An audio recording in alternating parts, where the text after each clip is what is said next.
Good morning students, welcome to my YouTube channel Rashid pi maths. आज हम start कर रहे हैं परसेंटेज के इस वीडियो में हम आपको सिर्फ ये नहीं बताएंगे कि आपको कौन कौन सी परसेंटेज की वैल्यू फ्रैक्शन में याद होनी चाहिए, बल्कि ये भी बताएंगे कि उनको याद रखने का क्या बेस्ट तरीका होना चाहिए जिससे आप उनको लॉन्ग टाइम तक याद रख सकें।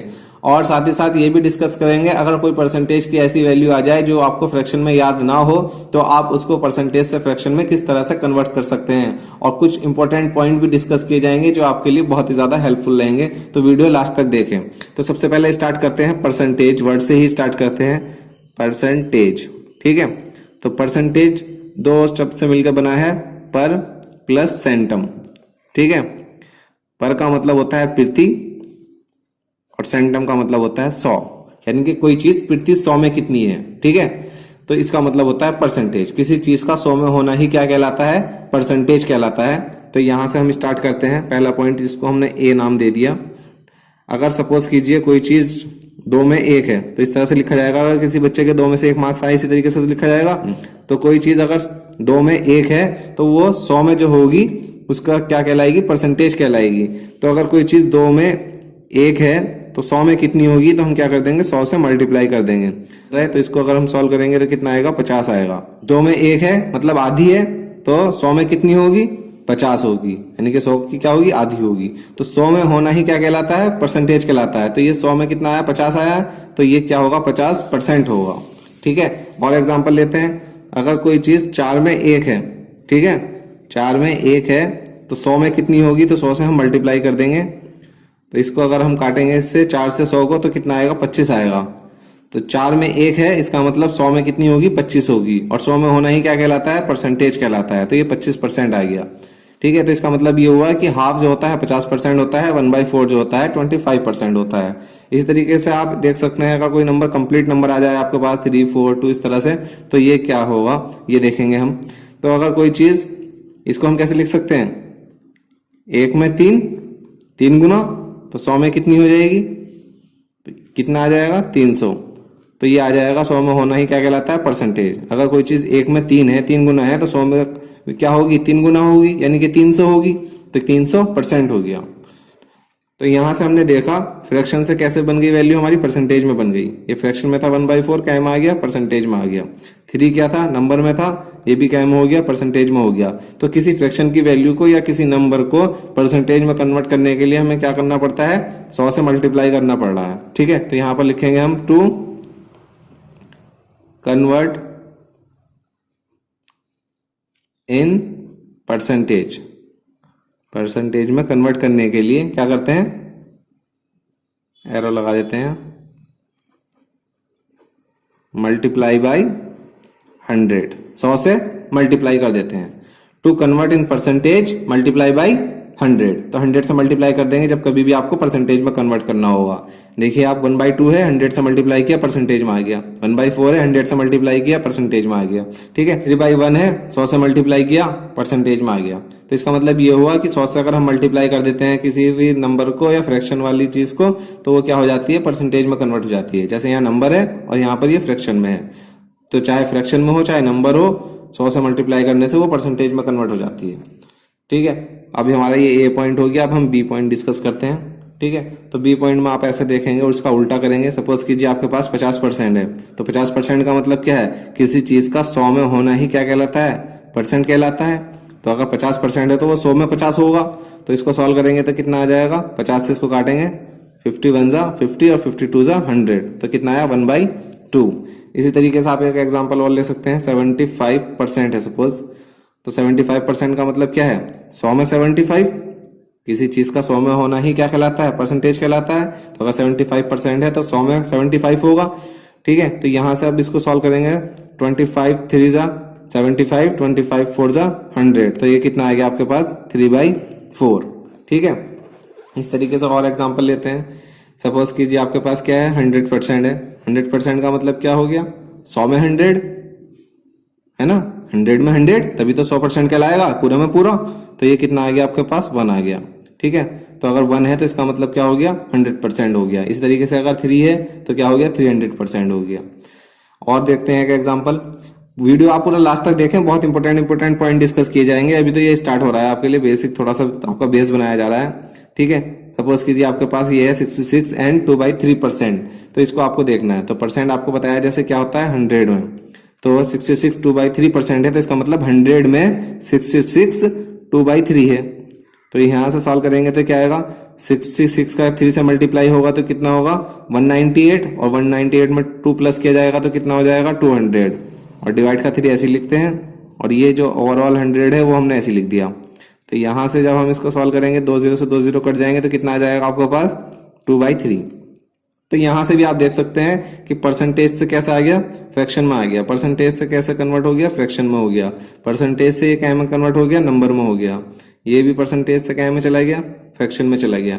तो परसेंटेज से नंबर या फ्रैक्शन में अगर कन्वर्ट करना है तो क्या करेंगे आप, to convert in fraction, fraction में कन्वर्ट करने के लिए या नंबर में कन्वर्ट करने के लिए, जैसे यहाँ पर नंबर आ गया 1, क्या करते हैं आप देख रहे होंगे, ये परसेंटेज में था, यहाँ डिवाइड में 100 है, परसेंटेज में था डिवाइड में 100 है, तो क्या कर रहा है हर बार 100 से डिवाइड कर रहे हैं। तो यहाँ पर हम लिखेंगे डिवाइड बाय 100। परसेंटेज से फ्रैक्शन में करने के लिए 100 से डिवाइड हो गया, परसेंटेज से फ्रैक्शन में करने के लिए 100 से डिवाइड हो गया। इसका उल्टा क्या हो रहा है, फ्रैक्शन से परसेंटेज में कन्वर्ट करने के लिए 100 से मल्टीप्लाई हो गया, फ्रैक्शन से परसेंटेज में कन्वर्ट करने के लिए 100 से मल्टीप्लाई हो गया। इस तरीके से नंबर से परसेंटेज में करने के लिए 100 से मल्टीप्लाई हो गया। तो ओवरऑल क्या कंक्लूजन है कि अगर आपको परसेंटेज में कन्वर्ट करना है तो मल्टीप्लाई बाय 100, ठीक है, और अगर आपको फ्रैक्शन में कन्वर्ट करना है तो डिवाइड बाय 100 से डिवाइड कर देंगे, ठीक है। तो ये 2 बातें आपको याद रखनी है, ये इंपॉर्टेंट पॉइंट है आपका, ठीक है। और इसके बाद हम थर्ड पॉइंट डिस्कस करते हैं, तो ये पेपर चेंज कर लेते हैं। थर्ड पॉइंट हमारा सी पॉइंट होगा, तो इसको हमने यहाँ पर सी लिख लिया है। अब आपको पता है कि 25% का क्या मतलब है, 25% का मतलब 100 में 25, 100 में 25 का मतलब क्या हो गया, 4 में 1, जब इसको काटेंगे तो 25 बन जाए 25, 25 4 जा 100, तो कितना हो गया 4 में 1, तो 25% होने का मतलब है 4 में 1। अब इसका हम क्या यूज कर सकते हैं, किस तरह से इससे हम वैल्यू बनाएंगे, ये आपको देखना है, तो वीडियो पूरा ही देखें आप, आपके बहुत काम आएगा। तो इसका अगर हम हाफ कर देंगे तो ये कितना हो जाएगा आपके पास 12.5% हो जाएगा, ठीक है। और 25% 1/4 के बराबर है, 25% इक्वल टू 1/4। तो अगर हमने 25 का हाफ किया है 12.5 हो गया, तो हमारे पास 1/4 का भी क्या हो जाएगा, हाफ हो जाएगा, तो कितना आ जाएगा 1/8 आ जाएगा, ठीक है। फिर से अगर हम हाफ कर देंगे 12.5 का हाफ होगा तो कितना आ जाएगा 6.25%। और अगर हमने इस साइड का हाफ किया है तो इस साइड की वैल्यू का भी हाफ हो जाएगा, तो इधर क्या है 1/8, और 1/8 का हाफ करेंगे तो कितना आएगा 1/16, ठीक है। अब हम इसको लिखेंगे आगे, यहां से हमने इसको लिखा था नीचे की तरफ क्योंकि वैल्यू को हम रिड्यूस कर रहे थे, ठीक है। और अब हम वैल्यू को इंक्रीज करेंगे तो हम एरो लगाएंगे आगे की तरफ, तो इंक्रीज होने पर आगे लिखी जाती है वैल्यू, ठीक है, इंक्रीज होने पर आगे लिखी जाती है, और कम करने पर यानी कि रिड्यूस करने पर नीचे लिखी जाती है। तो हमने यहाँ पर दोनों जगह एरो नीचे की तरफ लगाया। अब हम क्या करेंगे, मल्टीप्लाई करेंगे। अगर हम इसका 3 टाइम्स कर देते हैं, 12.5 का अगर हम 3 टाइम्स करेंगे तो कितना आ जाएगा हमारे पास 37.5%। और 12.5% किसके इक्वल है, 1/8 के इक्वल है। अगर हमने इधर 3 से मल्टीप्लाई किया है तो इधर भी 3 से मल्टीप्लाई होगा, तो 1/8 का जब 3 से मल्टीप्लाई होगा तो क्या हो जाएगा 3/8 हो जाएगा। इस तरीके से अगर हम इसका 5 टाइम्स कर देते हैं 12.5 का, तो ये हो जाता है हमारे पास 5 टाइम्स करने के बाद 62.5%। और 12.5 का हमने 5 टाइम्स किया है तो 1/8 का भी 5 टाइम्स करेंगे तो ये आ जाएगा आपके पास 5/8। इसी तरीके से अगर 7 टाइम्स कर देते 12.5 का तो ये हो जाता है आपके पास 87.5%, ठीक है। इसका हमने 7 टाइम्स कर दिया तो 1/8 का भी क्या हो जाएगा 7 टाइम हो जाएगा, तो ये हो जाएगा 7/8, ठीक है। इस तरह से आप याद रखेंगे तो आप इजीली याद रख पाएंगे और ज्यादा टाइम तक याद रख पाएंगे। इसी तरीके से हम यहाँ पर करेंगे 6.25 का अगर हम ट्रिपल कर देते हैं, इनके 3 टाइम्स कर देते हैं तो ये आ जाएगा 18.75%, 18 है ये, ठीक है। और अगर हमने इधर 3 टाइम्स किया है तो इधर भी 3 टाइम्स हो जाएगा, तो ये हो जाएगा 1/16 का 3 टाइम्स करेंगे तो 3/16। इस तरीके से अगर हम 5 टाइम्स कर देते 6.25 का तो ये आ जाता है 31.25%। और अगर इधर 5 टाइम्स किया है तो इधर भी 5 टाइम्स होगा, तो 1/16 का 5 टाइम्स क्या हो जाएगा 5/16, ठीक है। इस तरीके से अगर इसका हम 7 टाइम्स कर देते हैं तो ये हो जाता है हमारे पास 43.75%। और अगर इधर 7 से मल्टीप्लाई किया है तो इधर भी 7 से मल्टीप्लाई करेंगे तो 1/16 से क्या हो जाएगा 7/16। तो आप देख सकते हैं सिर्फ हमने फोकस किस पे किया है 25% क्या होता है, 1/4 होता है, ऐसे भी आपको सबको पता होगा। ठीक है, और इसका यूज करके हमने इतनी सारी वैल्यूज बना ली है। 2 बार हाफ किया, एक बार इसका हाफ किया ये हुआ, फिर से हाफ किया ये हुआ, फिर 3 टाइम्स, 5 टाइम्स, 7 टाइम्स, इस तरीके से यहाँ पर 3 टाइम्स, 5 टाइम्स, 7 टाइम्स, इस तरह से आप याद करेंगे तो आपको इजीली याद हो जाएगा। तो कुछ और वैल्यू देखते हैं। तो ये हमारी पहली वैल्यू थी। ठीक है, इसको हमने नंबर 1 कह दिया, सी पॉइंट के अंदर ये नंबर 1 हो गया हमारा। अब हम लिखेंगे नंबर 2 पॉइंट। तो नंबर 2 पॉइंट में आप वैल्यू याद रखें 66 एंड 2/3%। ठीक है, ये होता है आपके पास 2/3। ये आपको याद रखना है। किस तरह से ये आया है वो भी हम आपको सिखाएंगे। फिलहाल अभी जो जो याद रखने हैं पॉइंट वो बताए जा रहे हैं, और कन्वर्ट किस तरह से किया जाता है, तरीका क्या है कन्वर्ट करने का, वो भी हम डिस्कस करेंगे। फिलहाल वो पॉइंट डिस्कस कर रहे हैं जिनको आपको याद रखना है डायरेक्ट, जो आपके काम आएंगे। तो अगर इसका हम हाफ कर देंगे, हाफ कर रहे हैं यानी कि कम कर रहे हैं, तो एरो नीचे की तरफ लगा लेंगे हम। हमारा मेन फोकस इस पर हो रहा है तो इसको हम बॉक्स में बंद कर लेते हैं। जैसे यहाँ पर ऊपर वाले में हमारा इस मेन फोकस इस पे था 25% 1/4, तो हमने यहाँ बॉक्स में कर लिया। यहाँ मेन फोकस इस पर है तो इसको भी हमने क्या कर लिया, बॉक्स में कर लिया। अब हम इसको कम कर रहे हैं तो एरो लगाएंगे नीचे की तरफ रिड्यूस करने पर। तो इसका अगर हम हाफ कर देंगे तो ये हो जाएगा हमारे पास 33 एंड 1/3%, और ये होता है आपके लिए 1/3 के इक्वल। ठीक है, 1/3 के इक्वल होता है ये। फिर से इसका अगर हम हाफ करेंगे तो कितना हो जाएगा, 33 एंड 1/3 का हाफ करेंगे तो ये आ जाएगा आपके पास 16 एंड 2/3%, और अगर 1/3 का हाफ होगा तो ये हो जाएगा 1/6। जब इसका हाफ हुआ है 33 एंड 1/3 का ये आया है, तो इसलिए हम क्या करेंगे 1/3 का भी हाफ करेंगे तो क्या आ जाएगा, 1/3 का हाफ 1/6 आ जाएगा। ठीक है, फिर से हाफ करेंगे तो ये कितना हो जाएगा 8 एंड 1/3%, और अगर इसका हाफ हुआ है तो 1/6 का भी हाफ हो जाएगा, तो ये कितना आ जाएगा 1/6 का हाफ 1/12। तो ये आपको सेकंड पॉइंट याद रखना है जो कि आपके सी पॉइंट के अंदर आ रहा है। ठीक है, इसके यहाँ पर लिखेंगे हम थर्ड पॉइंट। ठीक है, सी पॉइंट के अंदर हमारा ये थर्ड पॉइंट हो गया, सी के अंदर ये थर्ड पॉइंट हो गया। तो थर्ड पॉइंट में हम क्या डिस्कस करेंगे, 11 एंड 1/9%। ये होता है आपके पास 1/9 के इक्वल। तो इस पर हमारा फोकस रहेगा, तो इसको भी हम क्या कर देते हैं, बॉक्स में बंद कर देते हैं। ठीक है, अब हम वैल्यू को इंक्रीज करके लिख रहे हैं, तो वैल्यू को इंक्रीज करके हम कहाँ लिखेंगे, आगे की तरफ लिखेंगे। तो 11 एंड 1/9 का अगर आप करेंगे 2 टाइम्स तो ये हो जाएगा 22 एंड 2/9%, और अगर इधर 2 से मल्टीप्लाई किया है तो इधर भी हम 2 से मल्टीप्लाई करेंगे, यानी कि 2 टाइम्स करेंगे तो ये हो जाएगा 2/9। 3 टाइम्स कर देते हैं, अगर 11 एंड 1/9% का अगर हम 3 टाइम्स कर देते तो ये हो जाता है आपके पास 33 एंड 3/9%। तो यहां से आपके पास आ जाएगा 3/9 के इक्वल। ठीक है, इसी तरीके से हम आगे अगर 4 टाइम्स कर देते तो ये क्या हो जाता, 11 एंड 1/9 का 4 टाइम्स कर देते तो क्या हो जाता 44 एंड 4/9%, और ये हो जाता आपके पास 4/9 के इक्वल। इसी तरीके से 5 टाइम्स 6 टाइम्स कर सकते हैं हम, आपको वैल्यू आ जाएगी। तो ये देखिए आप कितना आसान है, यहाँ 2/9 है तो यहाँ 2/9 आ जाएगी वैल्यू, 3/9 है तो यहाँ 3/9 आ जाएगा, 4/9 है तो 4/9 आ जाएगा। हालांकि इसको हम काट भी सकते हैं, 3 1 3 और 3 3 9, 1/3 भी कह सकते हैं, लेकिन आपको इसी तरीके से याद रखना रहेगा तो आप आसानी से याद रख पाएंगे। तो ये हमने तीसरा पॉइंट डिस्कस कर लिया है। ठीक है, तो अभी तक हमारा सी पॉइंट हो गया था। अब इसके अंदर हमने 3 पॉइंट डिस्कस कर लिए हैं। ठीक है, एक चौथा पॉइंट और डिस्कस कर लेते हैं।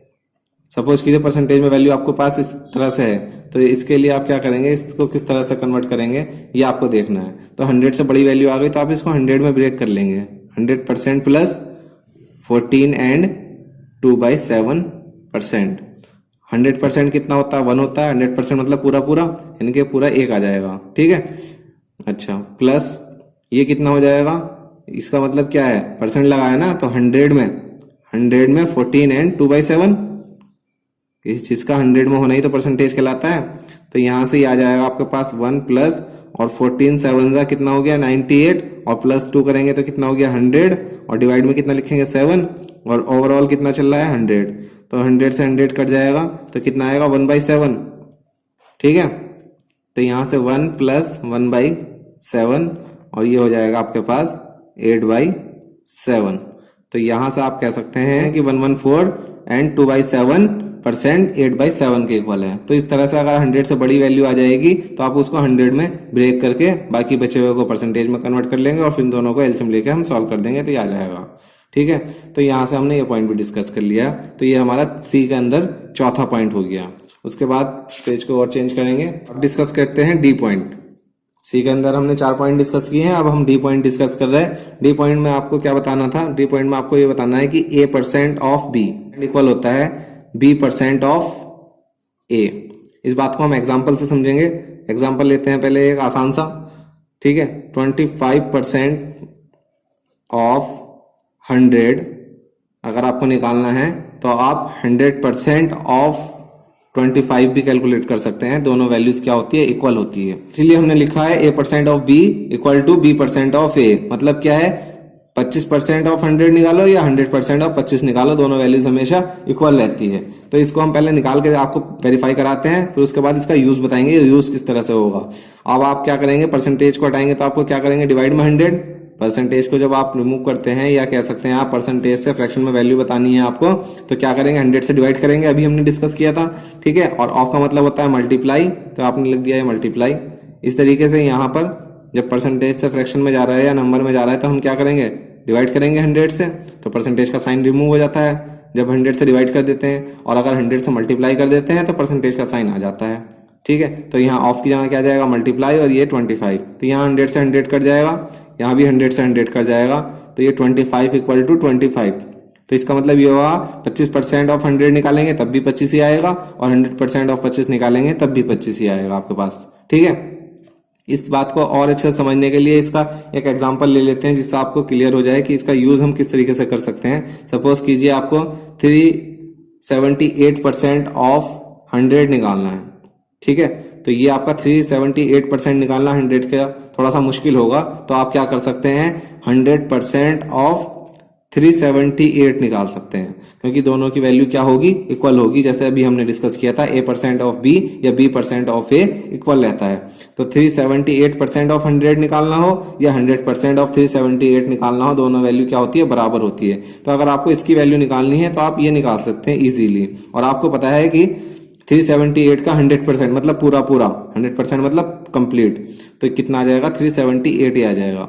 जैसे यहाँ पर निकाला हमने 100% ऑफ 25, कितना आ गया था? 25, यानी कि 25 का पूरा यानी कि 100% उतना ही होता है। किसी नंबर का कंप्लीट यानी कि 100% वो नंबर ही होता है। तो इसीलिए हमने 378 का 100% निकाला तो वो नंबर ही आ जाएगा। तो यहाँ से हम कह सकते हैं 378% ऑफ 100 378 के इक्वल है, ठीक है। इसका और यूज समझे आप। एक एग्जांपल और लेते हैं जिससे आपको और अच्छे से क्लियर हो जाए। सपोज कीजिए 536% निकालना था आपको, इसका 50 का निकालना था सपोज कीजिए।